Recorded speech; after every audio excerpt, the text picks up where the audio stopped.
Welcome back, dear viewers. You're still watching The Breakfast Show live on Nile TV International. It's now time for our main topic of discussion for today, and we're going to be talking, of course, about Africa. And Africa is, the African market is by all means one of the promising markets in the whole world. It is also an important part of the future of the Egyptian exports. And in fact, it's a huge and promising market with a population of more than 1,300,000,000 people. And Egypt has been keen on increasing its concentration of industrial and its bilateral trade with Africa. And to shed more light on this topic, we're most delighted to be joined here in the studio by Mrs. Sherin Ramadan, and she's the Assistant Secretary General of the Human Capital Afro Act. A very good morning, Mrs. Sherin, and thank you so much for joining us. Good morning. Good morning. First of all, if you can tell us more about the importance of the African market for the Egyptian exports. Right, well, in order to talk about that, we're going to have a look at the Egyptian economy and the African economy, actually. So if you look at the Egyptian economy, Egypt historically has been known as, the hub or the center for commercial activities, especially for international companies that require to do business in the Middle East, especially because of the geographical location that comes as a crossroad between the East and West. So in order for Egypt to keep the position as the commercial hub or the center for commercial activities for many countries, especially with the presence of other commercial hubs in the Gulf, etc. Egypt has entered into like a full economic reform in the early 90s, and in this economic reform, the trade was at the forefront of the reform strategies. And some of these reforms was unilateral. Some of them was as part of Egypt's commitment to the GATT, the General Agreement for Tariff and Trade, or the World Organization, which obliged Egypt to actually decrease the tariffs on imported goods by 98%, actually, from the period between 1995 and 2005. And since Egypt has recorded a substantial increase in imported goods, there was a trade deficit, which reached actually up to I think 32.6 billion in 2015-16, the fiscal year 15-16, compared to 12 billion in 2005-2006. So anyways, all these things made it clear that Egypt need to add its exports to foreign countries, to regional areas, etc. Of course, the idea for adding exporting was mainly to be able to export to neighboring countries, to African countries, to Arab countries, and of course to the other foreign countries. To open new markets. To open new markets, to diversify risks, etc. And in order to do that, Egypt has entered an array of agreements and investment reforms and strategies to be able to cooperate with African countries, to be able to, like the Continental Free Trade Agreement, etc., to be able to open new markets, to be able to, as you said, like open new markets, diversify your risk, being able to have agreements to allow Egypt for more exporting possibilities. Speaking about agreements, Mrs. Sherin, if you can tell us more about the African Free Trade Agreement? Right. Well, the African Free Trade Agreement is actually it's an agreement that makes the 55 countries, member states of the African Union come together in a free trade area. It actually is considered the second largest or the first largest free trade area since the World Trade Organization.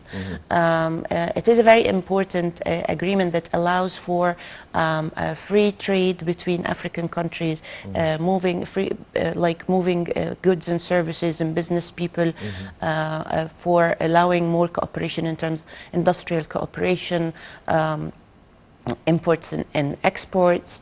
It aims at having a custom union in the very near future, or facilitates the acceleration of this. So it actually allows for more investment and commercial activities and cooperation between the African countries.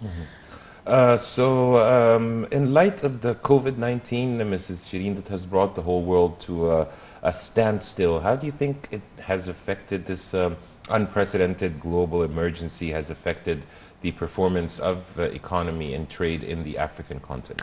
Well, of course, the effect of the corona was a global effect on all countries. It affected, of course, the tourism, the airlines, everything, and affected the mobility of business people, and of course of products when the routes, the airline routes or the marine routes was blocked. So it did affect the economy globally, specifically in Africa. The Continental Free Trade Agreement was due to commence. It was due to commence trading under this agreement in July 2019, which طبعا was postponed, of course, because of the COVID. Well, the expected date is supposed to be January 2021, but still, you never know. I mean, unless the pandemic is over, unless the vaccine has been tested and showed substantial numbers of cases being better, we never know what's going to happen next when it comes to COVID. And speaking about the active vaccine, I think once there's progress been made, do you think that this will have a direct impact on the economy? Indeed. I mean, if the vaccine works and if the pandemic is, I mean, because mostly this pandemic is causing panic and is causing lockdowns. Lockdowns, well, yeah, lockdowns and panic, and even those who are not locked down, the restrictions on movement, on traveling, on testing and all this, it's causing a lot of unease and it's not facilitating the trade activities and the commercial activities and moving of services, goods, business people, etc. So if the vaccine proves actually to be efficient and it stops all this panic, of course it's going to reflect on the African economy, on the global economy, to be honest. Also, Mrs. Sherin, there has been several conferences that has been held in Egypt and in the continent, and Egypt has been playing a pivotal role in these conferences. How do you think that they can have a positive ramification on the Egyptian economy? Well, these conferences, as we said, Egypt has been putting the idea of export as the top priority of its policy or financial economic reform in general. And part of the efforts and the activities to be able to facilitate this aim is to open a channel of communication and cooperation between yourself and foreign countries, African countries, Arab countries, etc.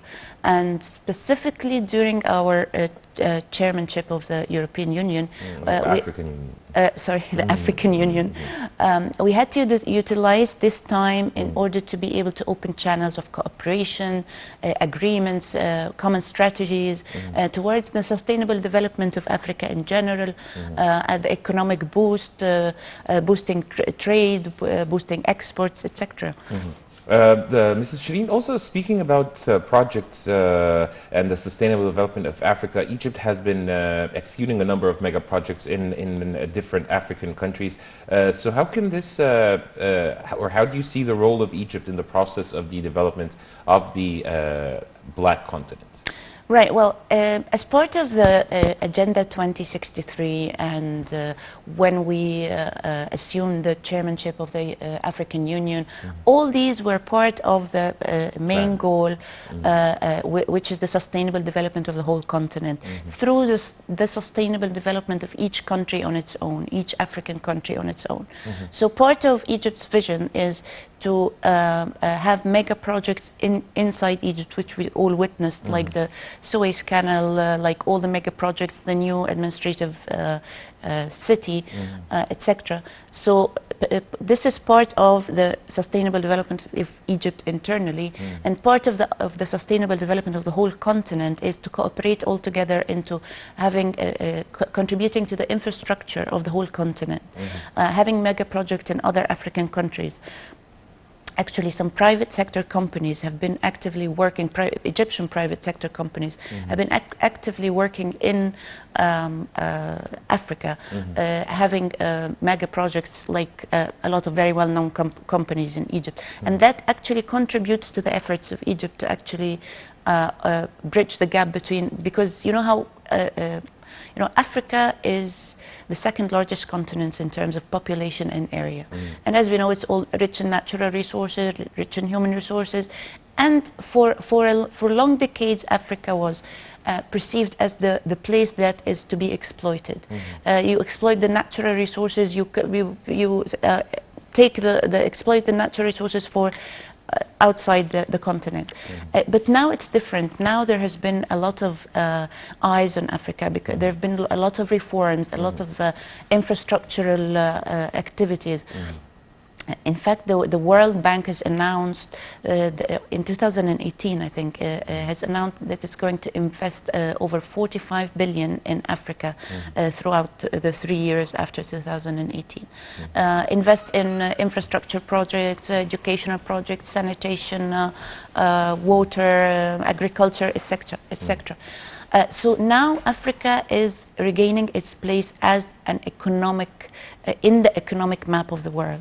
It's not anymore the continent that's going to be exploited. No, you have all the opportunities, investment opportunities inside the continent, especially when you have more than 1,300,000,000 consumers, mostly youth.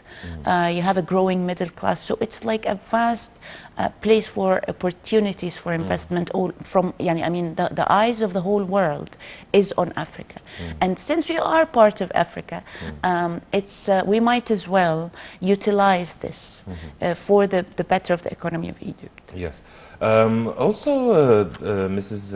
Sherin, speaking about marketing of the Egyptian products in African markets, do we face any obstacles in this regard? And if yes, how can we overcome them? Right. Well, in fact, there was a lot of obstacles that was faced by any international company wanting to invest in Africa. You have the political instability, for example. You have the logistical barriers. You have the banking.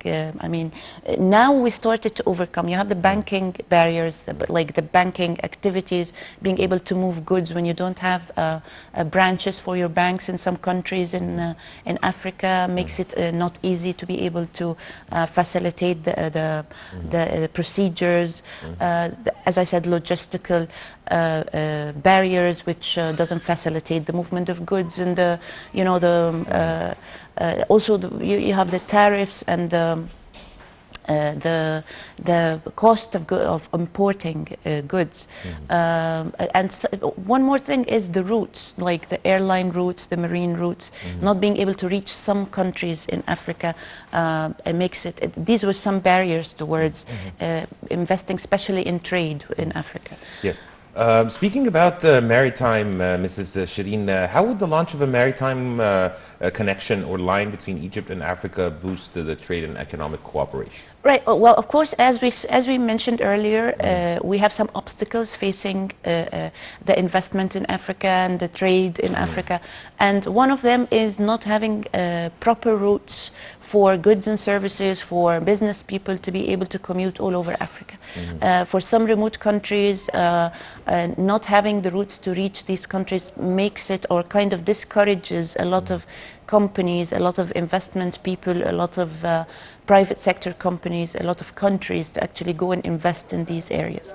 So having a maritime route that can actually facilitate you reaching most of the African countries will not only facilitate the procedures, etc. It's also going to be, I believe, cost effective when it comes to moving massive goods.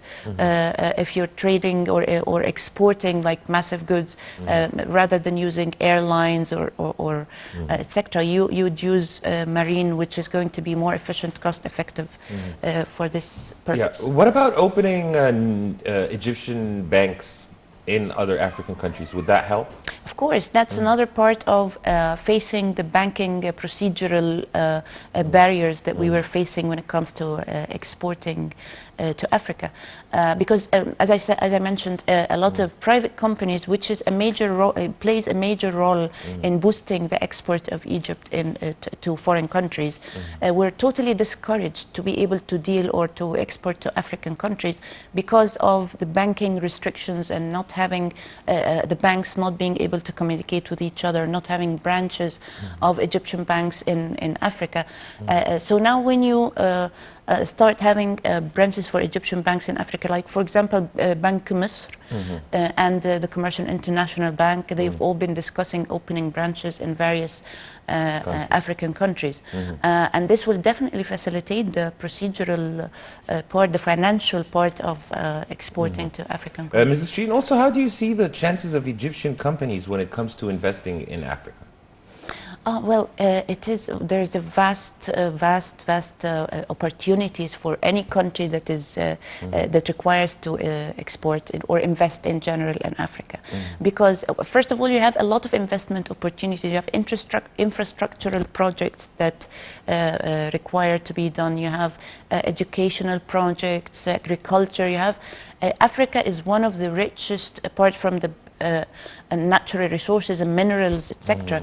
It's got the vastest agricultural land in the world, but definitely it's not all utilized. So again, you have a lot of investment opportunities, and as I said, the eyes of the whole world is on Africa now, because it's time to invest in Africa, having investment projects inside Africa, rather than taking the resources to be utilized outside. And with the technological advances, with the economic reforms, the social reforms, with the vision of the Agenda 2063 focusing on the sustainable, overall, inclusive development of Africa, it has been reflecting on the human resources or the human capital, the African human capital. You have more skilled labor, more skilled, educated youth, and as we know that most of the population in Africa is youth.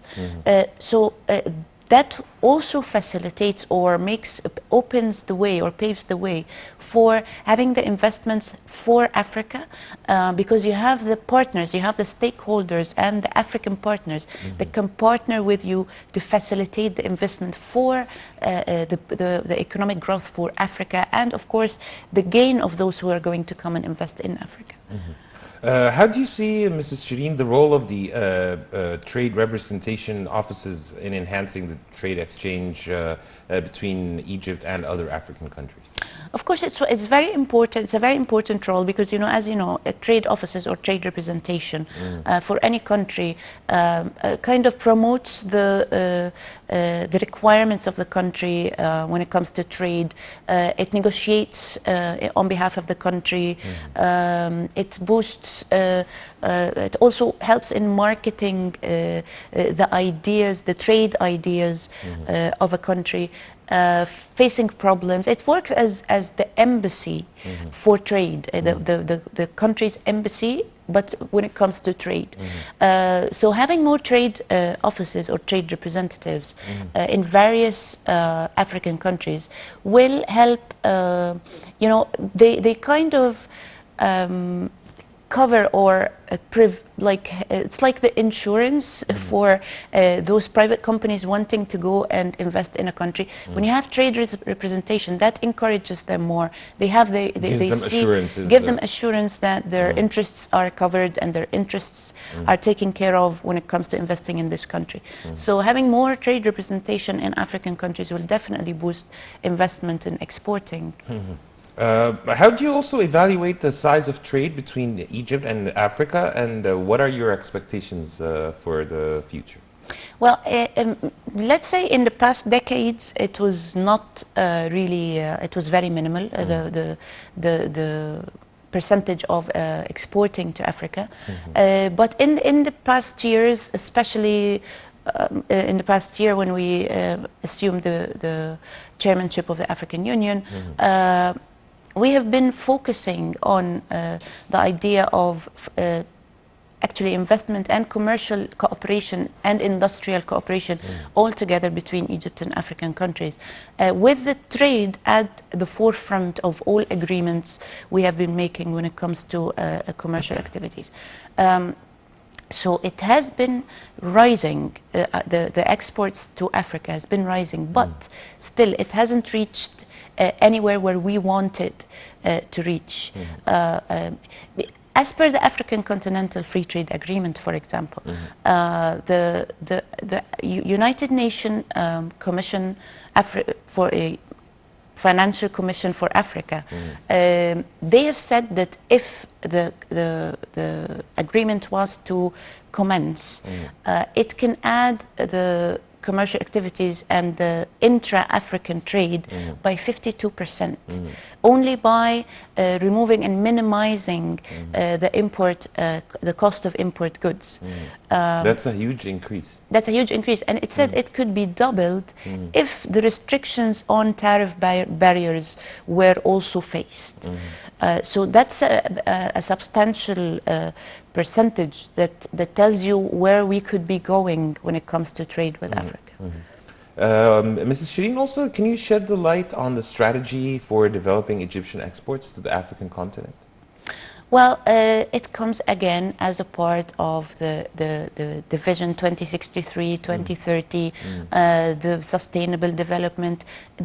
You know how the Agenda 2063 has so many fragments, and part of this fragment is the economic sustainable development, which puts trade, as we said, at the forefront of the economic reform. And given the Egyptian history, as I told you, the Egyptian economic history, where of course, due to the population, the rise in population, etc., we are having a lot of imported goods, and we are having a deficit, a trade deficit,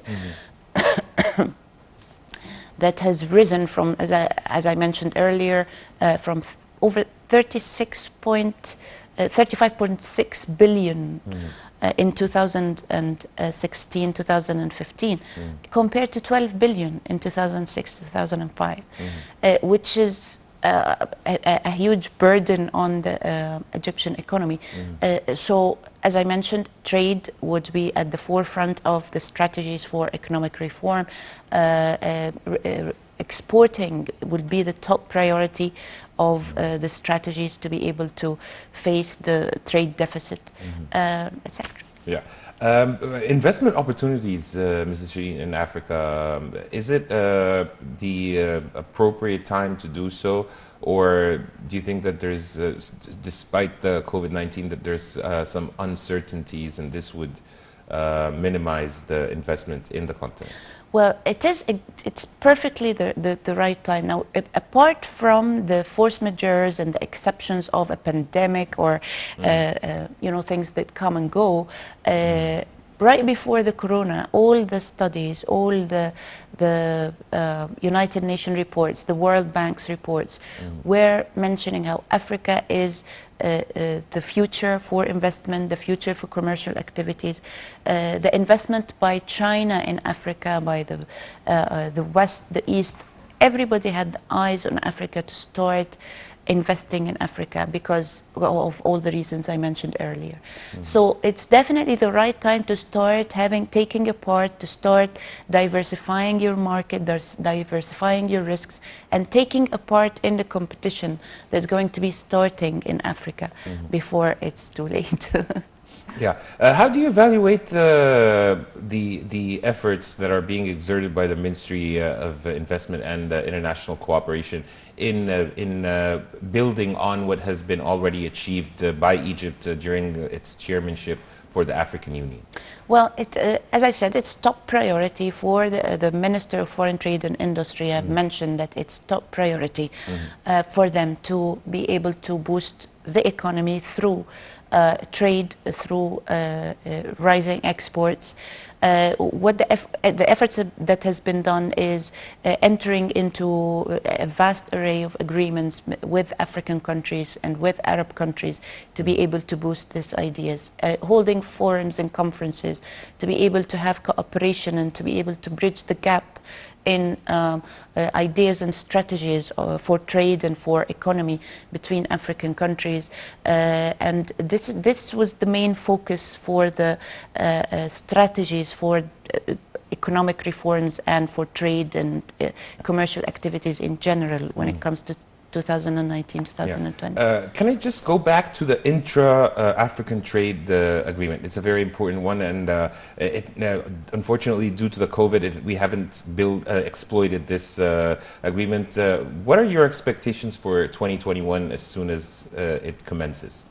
Right, well, I mean, if it commences in time, in January 2021, as we have been promised, it will definitely have a huge impact on the whole strategies of trade and the economic development of the continent in general.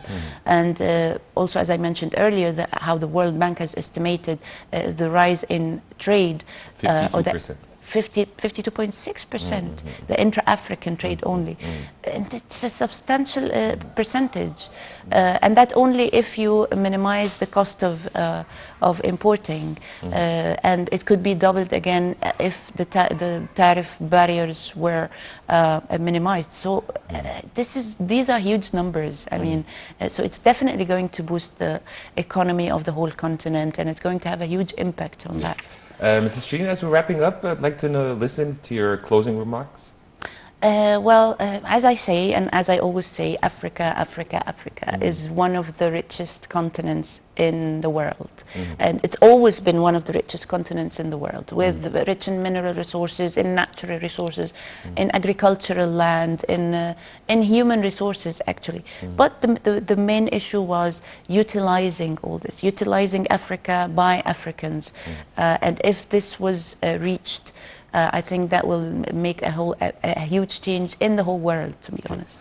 Mrs. Sherin Ramadan, Assistant Secretary General, Human Capital, Afro-Act, thank you so much for your insight, and thank you so much for being with us on The Breakfast Show. You're most welcome. Thank you. Have a great day. Thank you. And dear viewers, now we move on to a quick break, and then we'll be back to resume The Breakfast Show live on Nile TV International.